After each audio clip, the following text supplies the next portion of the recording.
Yeah, I think maybe it's a little bit tail heavy. Huh.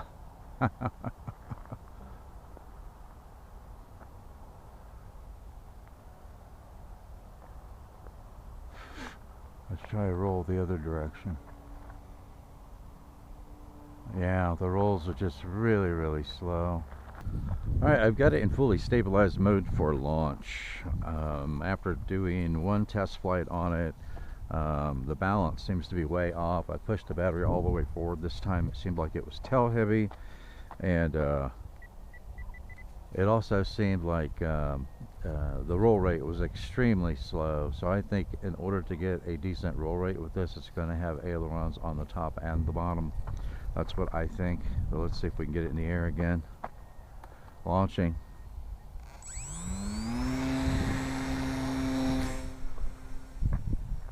Easy to hand launch. I'm going to throttle back a little bit.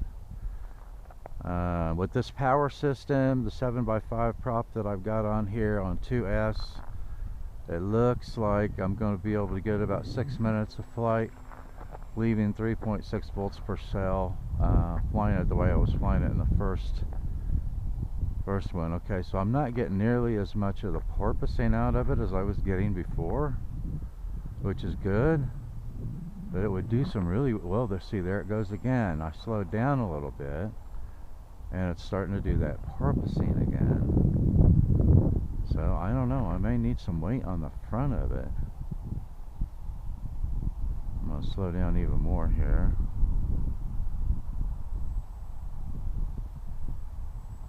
See that porpoising that it's doing?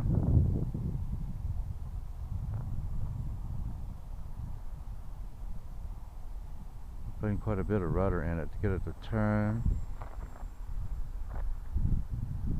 It looks like this airframe does need some rudder to turn, to make decent coordinated turns. And putting rudder and aileron there. Okay, so we're still in. Alright, so I'm in gyro mode now.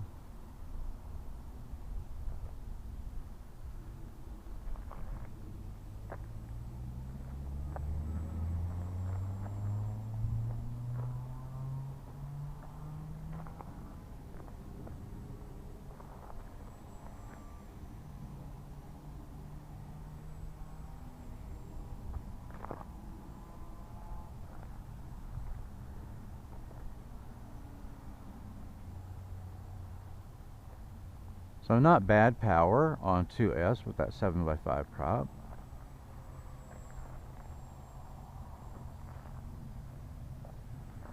It definitely is handling better than it was. So I do think this plane was tail heavy to begin with. Oh, look at that. It does a stall turn really well. It does have a very effective rudder. Wow, that was pretty cool. Look at that. Oh yeah, that'll spin around very easily with the rudder control on this. So I think once I get the roll rate on this, and I think it needs maybe a little bit bigger, heavier battery in the front of it. I've got the battery pushed all the way forward, and it's handling a lot better now in gyro mode than it was before. I've still got quite a bit of tuning to do, but my roll rate is just absolutely atrocious. Alright, so we'll speed up and come through here, and I'll show you what I mean about the roll rate. I mean, it is terrible.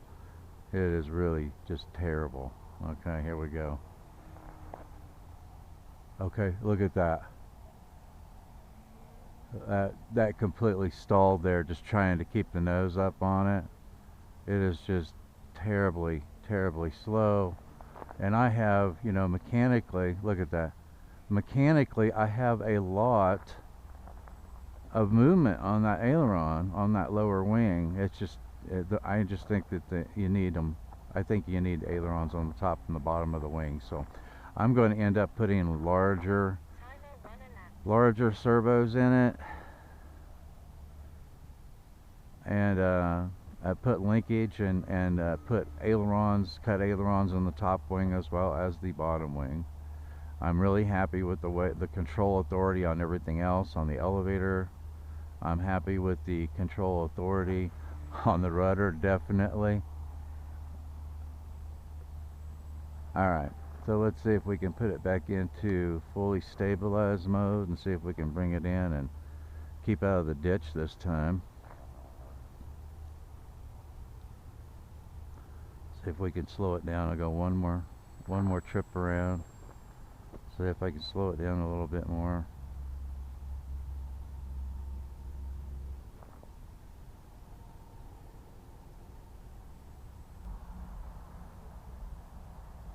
Let's see if we can we glide it in?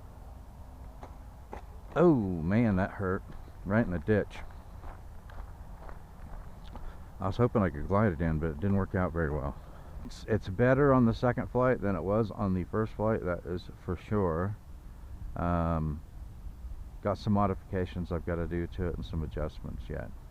So stay tuned for that. Hopefully by the time that I get this all tuned out, I'll have an excellent flying Red Baron biplane. That's a wrap on this episode. Thanks for watching, and I'll see you next time in the Tinkerz Lab.